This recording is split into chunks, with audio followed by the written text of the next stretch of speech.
Good morning all of you. स्वागत है आप सभी का एक बार फिर से ऑनलाइन क्लासेस में।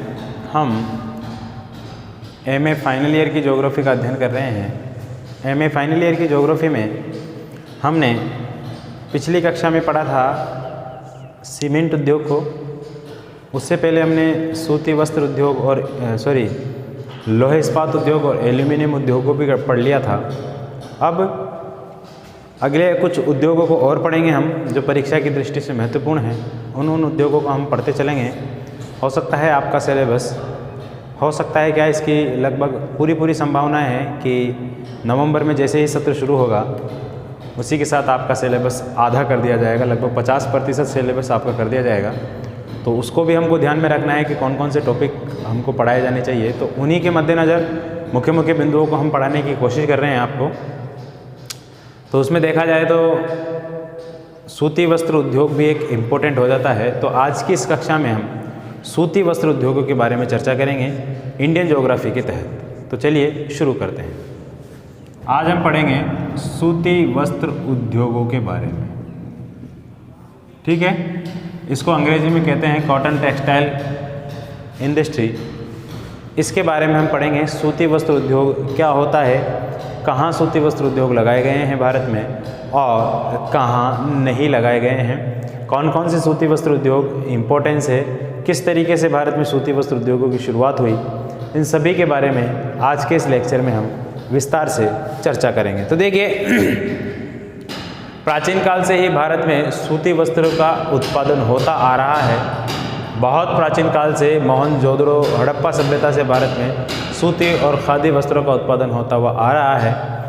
इससे पहले जब अंग्रेज नहीं आए थे भारत में, तब भारत सूती वस्त्र के उत्पादन के मामले में, बनाने के मामले में, हाथ से बनाने के खास करके हाथ से बनाने वाले जो भारत के सूती वस्त्र उद्योग, सूती वस्त्र थे, उनकी विश्व भर में चर्चा होती थी। कुछ विद्वानों ने तो भारत के सूती वस्त्र की तारीफ करते हुए कहा है कि एक युवा स्त्री के चेहरे को ढकने वाला पूरा मलमल का कपड़ा या कई मीटर लंबा और चौड़ा सूती वस्त्र के कपड़े को, मलमल के कपड़े को एक अंगूठी के अंदर से निकाला जा सकता है। इतना महीन और इतना बारीक काम भारत के कारीगर किया करते थे, और केवल हथकरघा उद्योगों से, यानी कि हाथों से किया करते थे। कोई मशीनरी नहीं थी तब। तो इतना फेमस था। इसके अलावा किसी ने कहा है कि भारत के मलमल को हाथ में लेने से ऐसा लगता है कि आपने हाथ में कुछ लिया ही नहीं है। हाथ में होने के बावजूद भी ऐसा लगता है कि हाथ में कुछ नहीं है। तो ये कुछ विद्वानों ने भारत के मलमल की, भारत के कपड़े की जो है खासियत बताई है उस ज़माने में। तो उसी के बारे में हम कहेंगे। फिर उसके बाद धीरे धीरे जैसे जैसे अंग्रेज़ यहाँ पर आने लगे, तो अंग्रेज़ों के आने के दौरान भारत में सूती वस्त्र उद्योगों का पतन शुरू होने लग गया। भारत में क्या होने लग गया, सूती वस्त्र जो थे उनका पतन होने लग गया। धीरे धीरे करके सूती वस्त्र उद्योग जो है समाप्ति की ओर चलने लग गए। तो आज हम उन्हीं सूती वस्त्र उद्योगों के बारे में चर्चा करेंगे कि देश में कब कहाँ सबसे पहले लगा। देखिए, सबसे पहले कारखाना खोलने की शुरुआत की गई थी 1818 के आसपास। तब कोलकाता में खोला गया था, लेकिन वो कारखाना जो असफल रहा था, सफल नहीं हो पाया। फिर उसके बाद 1854 में देश का पहला आधुनिक कारखाना डाबर द्वारा खोला गया, कावसजी डाबर, उनके द्वारा खोला गया। तो मुंबई में खोला गया, वो देश का पहला सफल कारखाना था। फिर उसके बाद बहुत सारे कारखाने भारत में खोले गए। 1947 में विभाजन होने के बाद कुछ कारखाने भारत से पाकिस्तान में चले गए। फिर वहाँ से वापस तो आ नहीं सकते वो, तो लगभग 417 के आसपास कारखाने थे 1947 भारत जब आज़ाद हुआ।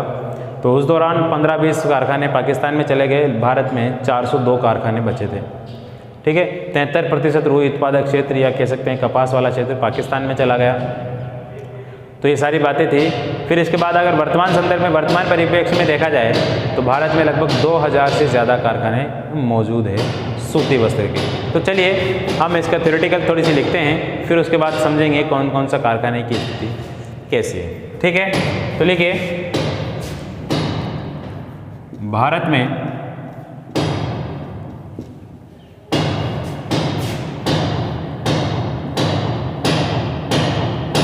प्राचीन काल से ही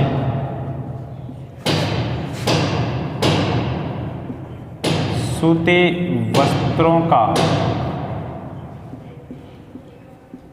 उत्पादन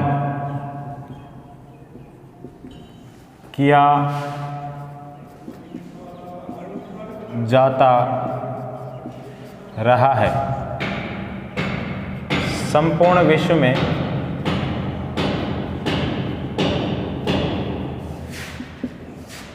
भारत की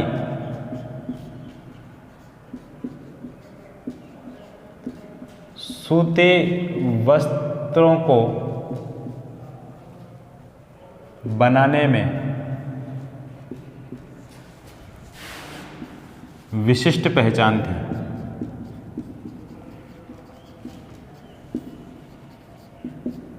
साथ ही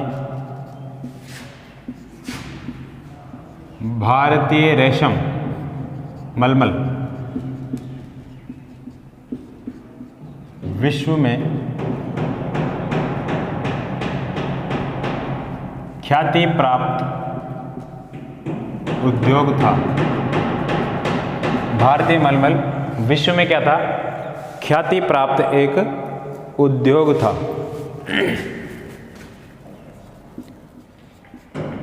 ढाका का मलमल, ढाका भी पहले बांग्लादेश की राजधानी फिलहाल तो, लेकिन ढाका भी पहले भारत में आता था क्योंकि बांग्लादेश भी तो भारत में ही था।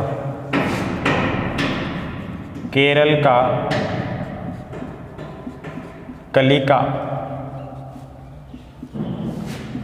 और गुजरात का सूती वस्त्र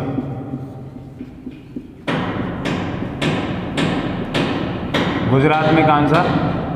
सूरत और भड़ोच का सूती वस्त्र विश्व प्रसिद्ध था।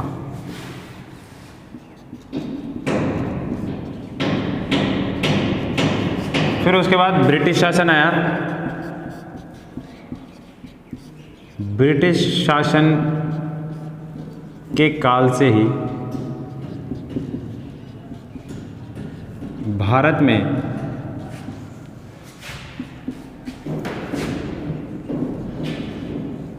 सूती वस्त्र उद्योगों का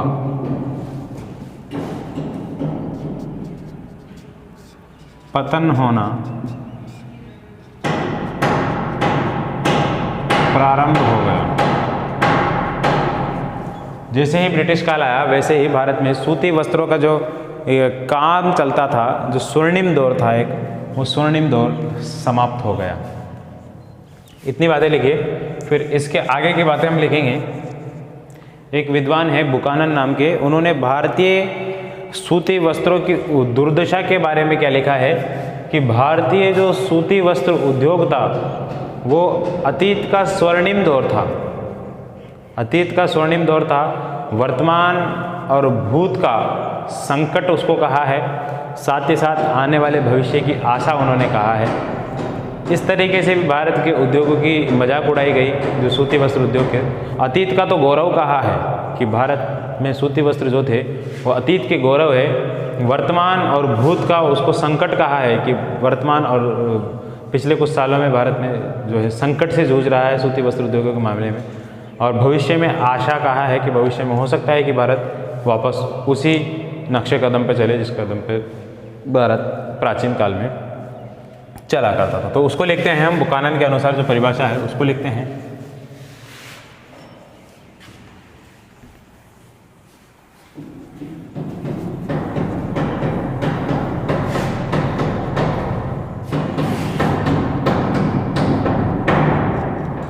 बुकानन ने भारतीय सूती वस्त्र उद्योगों की दुर्दशा का वर्णन करते हुए लिखा है कि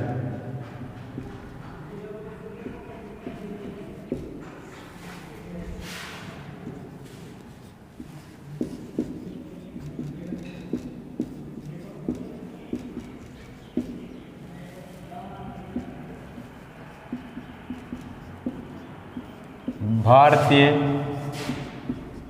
सूती वस्त्र उद्योग अतीत का गौरव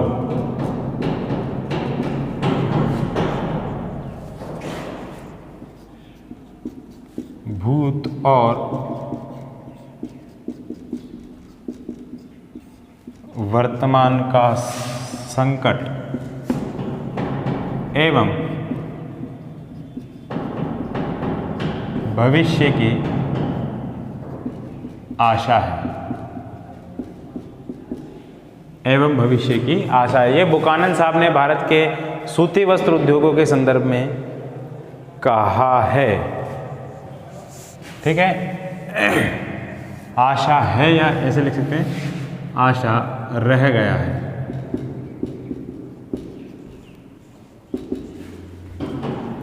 एक आंकड़ा ध्यान रखना, भारत विश्व में वर्तमान में ना, भारत वर्तमान विश्व में चीन के बाद कपड़ा उत्पादन करने वाला भी और उपभोग करने वाला, उत्पादन करने वाला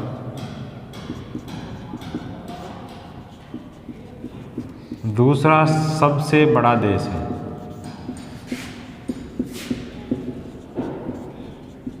ठीक है, भारत किसके बाद, चीन के बाद, अधिकतर चीज़ों में देखा जाए तो भारत से आगे चीन ही है। ठीक है,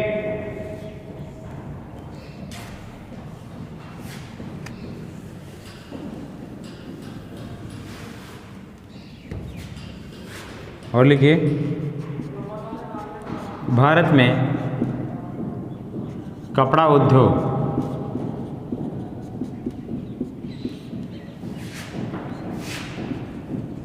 कृषि के बाद सर्वाधिक लोगों को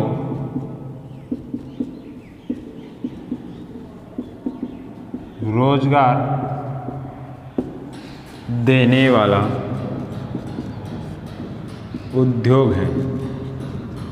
यानी कि देश की सर्वाधिक जनसंख्या कृषि और कृषि से संबंधित उद्योगों में लगी हुई है, लेकिन दूसरे नंबर पर जो आता है वो यही है कपड़ा उद्योग। सूती वस्त्र, मलमल के कपड़े, लीलन के कपड़े, अलग अलग जो कपड़े होते हैं उन कपड़ों को उत्पादन करने में इसका स्थान है। ठीक है, लिख लीजिए आप इसको।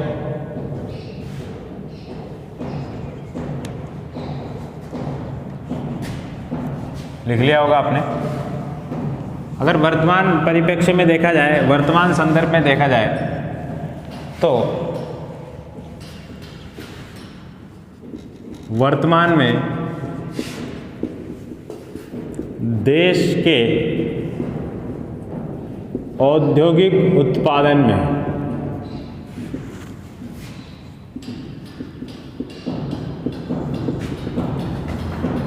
सूती वस्त्र उद्योग का योगदान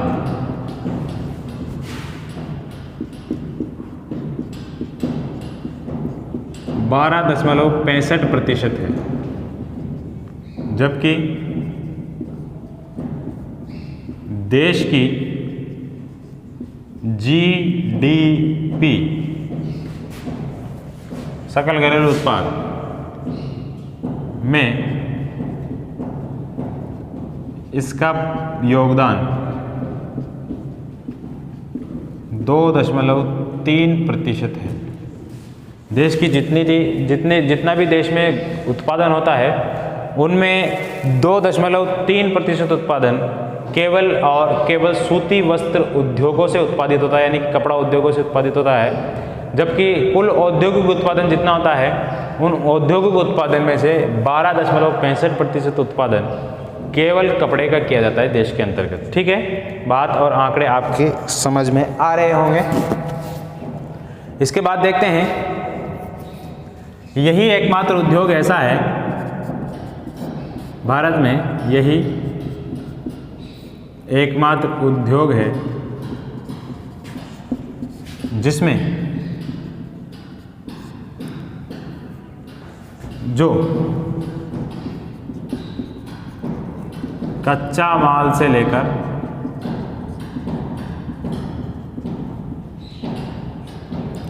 बाजार तक पूर्ण रूप से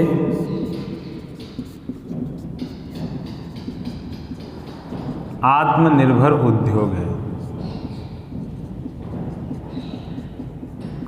यानी कि ऐसे उद्योगों को दूसरी किसी चीज़ों की आवश्यकता नहीं है बहुत ज़्यादा मात्रा में, आत्मनिर्भर है एक तरीके से कहा जाए कि तो ये उद्योग ऐसा नहीं है कि भाई इसमें जो है कोयला वहाँ से मंगाया जाएगा झारखंड से, अगर राजस्थान में उद्योग लगाया है तो पश्चिम बंगाल से मंगाया जाएगा। इसमें क्या है, बहुत कम सामानों की आवश्यकता होती है सूती वस्त्र उद्योगों में।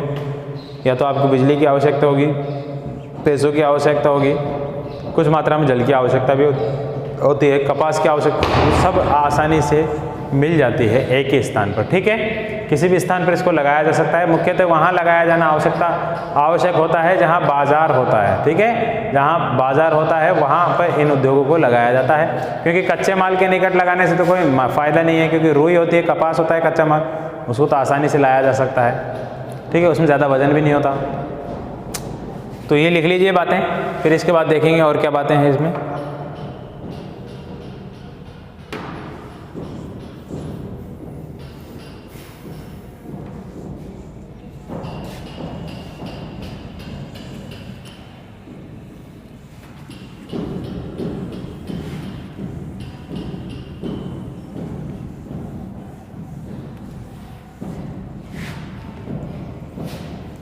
आगे लिखिए,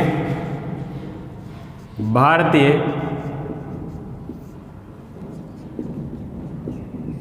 वस्त्रों के बारे में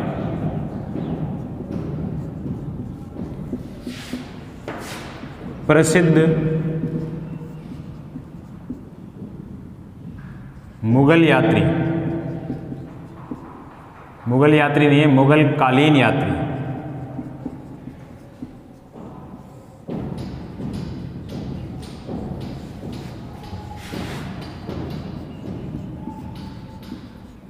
कौन था? ट्रेवनकोर। प्रसिद्ध मुगलकालीन यात्री ट्रेवनकोर ने क्या कहा है कि ट्रेवनकोर ने लिखा है कि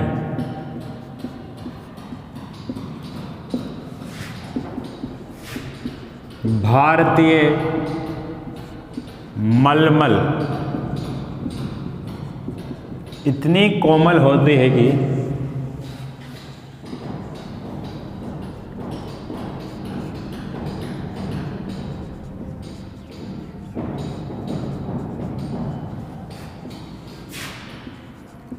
उन्हें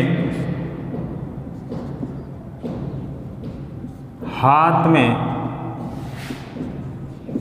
लेने के बाद भी एहसास तक नहीं होता,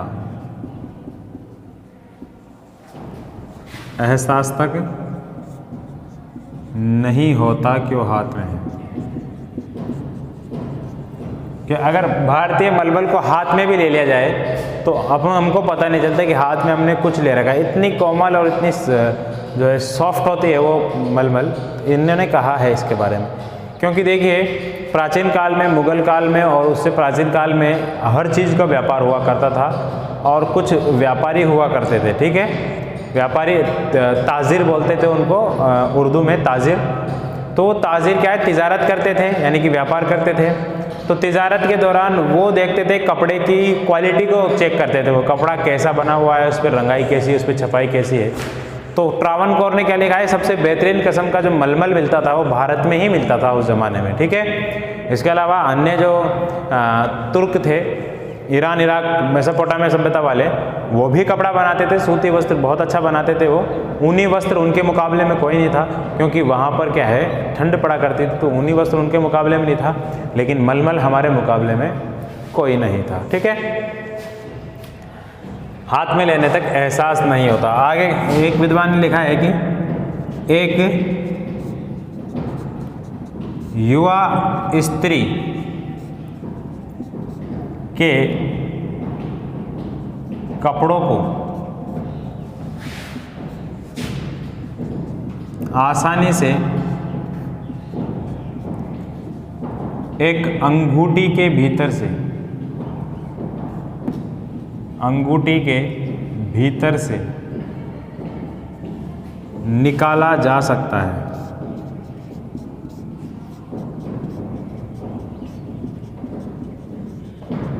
या कई किताबों में आपको मिलता है कि भारतीय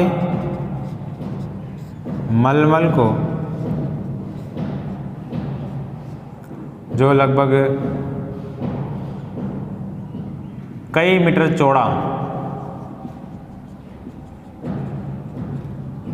और लंबा होता है को एक बारीक अंगूठी में से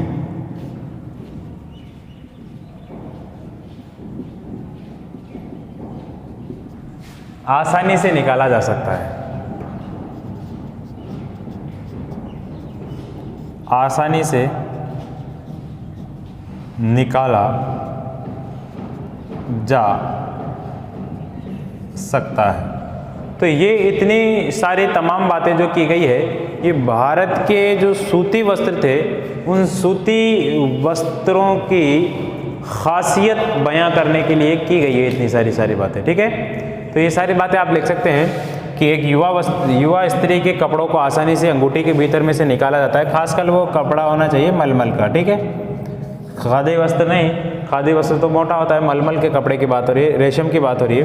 भारतीय मलमल को कई मीटर चौड़ा और कई मीटर लंबा जो थान होता था, उस थान को पूरा एक अंगूठी के भीतर से निकाला जा सकता था। इतना बारीक काम किया करते थे। ठीक है, तो इतनी बातें हो गई।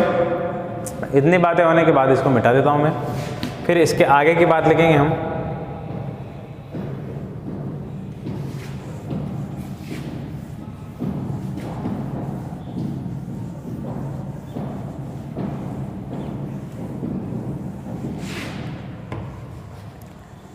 लिखिए, भारत में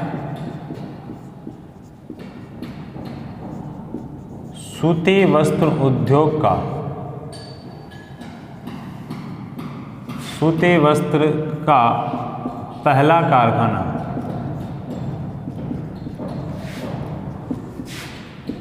1818 में फोर्ट ग्लास्टर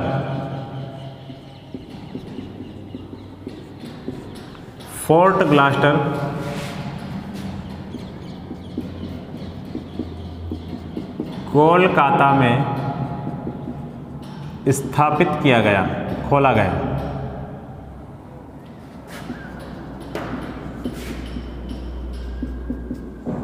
कहाँ खोला गया? फोर्ट ग्लास्टर कोलकाता में खोला गया, लेकिन यह कारखाना असफल रहा। यह कारखाना कैसा रहा? असफल रहा। फिर इसके बाद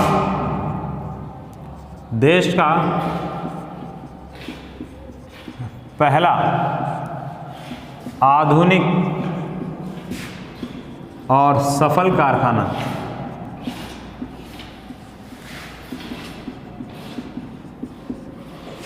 1854 में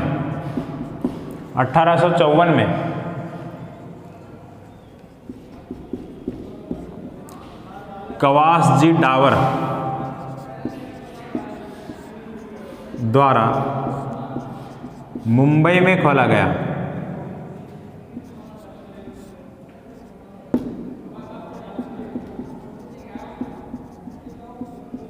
कहाँ खोला गया? मुंबई में खोला गया। 1854 में देश का पहला कारखाना जो सफल रहा था। फिर उसके बाद 1947 तक देश में कारखानों की संख्या धीरे धीरे बढ़ती हुई बहुत ज़्यादा हो गई। 1947 विभाजन के समय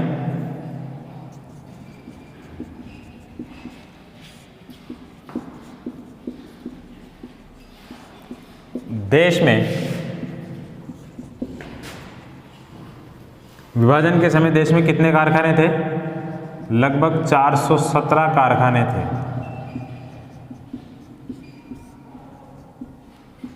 जिनमें से 15 कारखाने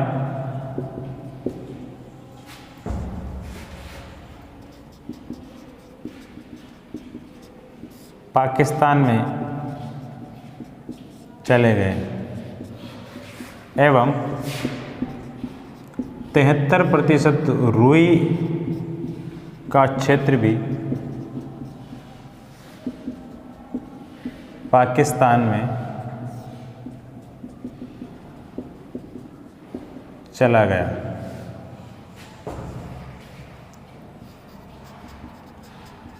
आज़ाद भारत में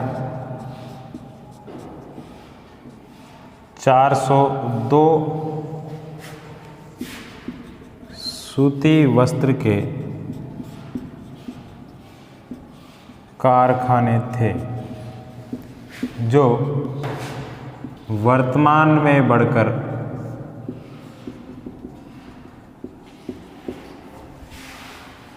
दिख रहा है ना, वर्तमान में बढ़कर 2000 से अधिक हो गए। कितने हो गए? 2000 से अधिक हो गए। इनमें से अधिकांश कारखाने जो कहाँ हैं? अधिकांश कारखाने आपको मिलेंगे, ज़्यादातर वो मिलेंगे आपको महाराष्ट्र में, गुजरात में, तमिलनाडु में। कहाँ मिलेंगे? इन 4 राज्यों में आपको देश के सबसे ज़्यादा कारखाने देखने को मिलेंगे। ठीक है, तो ये बातें थी सूती वस्त्र उद्योगों के बारे में। अब सूती वस्त्र उद्योग जो होते हैं, इनको प्रभावित करने वाले कारक आप सभी को मालूम है कौन कौन से हैं। सूती वस्त्र उद्योगों को प्रभावित करने वाले कारकों में वो ये कच्चे माल है, बाज़ार है, मांग है, आपूर्ति है, इसके अलावा जो है नम जलवायु और शुष्क जलवायु भी आवश्यक, शुष्क नहीं, आर्द्र और नम जलवायु आवश्यक है, परिवहन के साधन आवश्यक है, ये सारी चीज़ें इसके लिए आवश्यक है। साथ ही साथ सस्ती जल विद्युत, सस्ते और पर्याप्त श्रमिक, ये सारी चीज़ें सूती वस्त्र उद्योग के स्थानीयकरण को प्रभावित करने वाले कारकों में प्रमुख है। इसको भी हम लिख लेते हैं।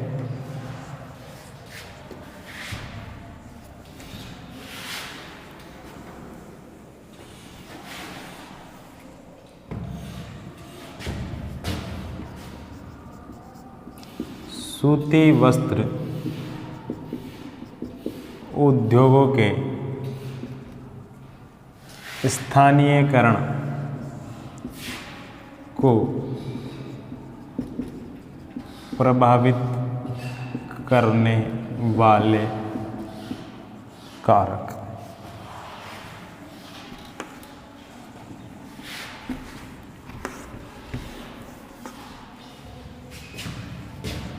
एक, कच्चा माल। कच्चा माल क्या होता है इसके लिए? कपास। दूसरा, परिवहन की सुविधा। तीसरा, सस्ती जल विद्युत। किसी भी उद्योग को चलाने के लिए ये तो आवश्यक चीज़ है ही। आर्द्र और नम जलवायु। बाजार या मांग क्षेत्र। छठा, पर्याप्त सस्ते और कुशल श्रमिक।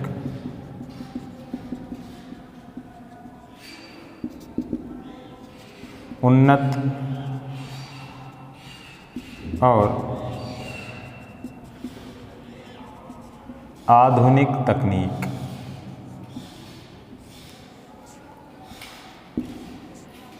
और क्या हो सकता है बताइए? परिवहन, सस्ती जल विद्युत, आर्द्र नम जलवायु, कच्चा माल, ये सब हो गया। और इसके अलावा है जल। ये सारी चीज़ें हैं जो, इसके अलावा सरकारी नीतियाँ भी होती हैं। सरकारी प्रोत्साहन लिखिए, नीतियाँ भी लिख दीजिए। सरकारी नीतियाँ बनाती है, कुछ विशेष क्षेत्र में ही उद्योगों को लगाया जा सकता है, वो सारी बातें हैं जो इसके अंतर्गत आती है। ठीक है, तो आज की क्लास में ये सब चीज़ें थी जो हमने बताई आपको, यानी कि सूती वस्त्र उद्योगों से संबंधित ये सारी चीज़ें हैं जो हमने देखी है। भारत में सूती वस्त्रों का जो उत्पादन कैसे होता है, कैसे नहीं होता, इन सारी चीज़ों के बारे में हमने आज से पढ़ लिया है। कल हम देखेंगे इसका वितरण कि कौन कौन से राज्य में कौन कौन सी मिलें हैं, कितनी मिलें हैं, कहाँ कहाँ हैं, उन सभी के बारे में कल की क्लास में हम चर्चा करेंगे।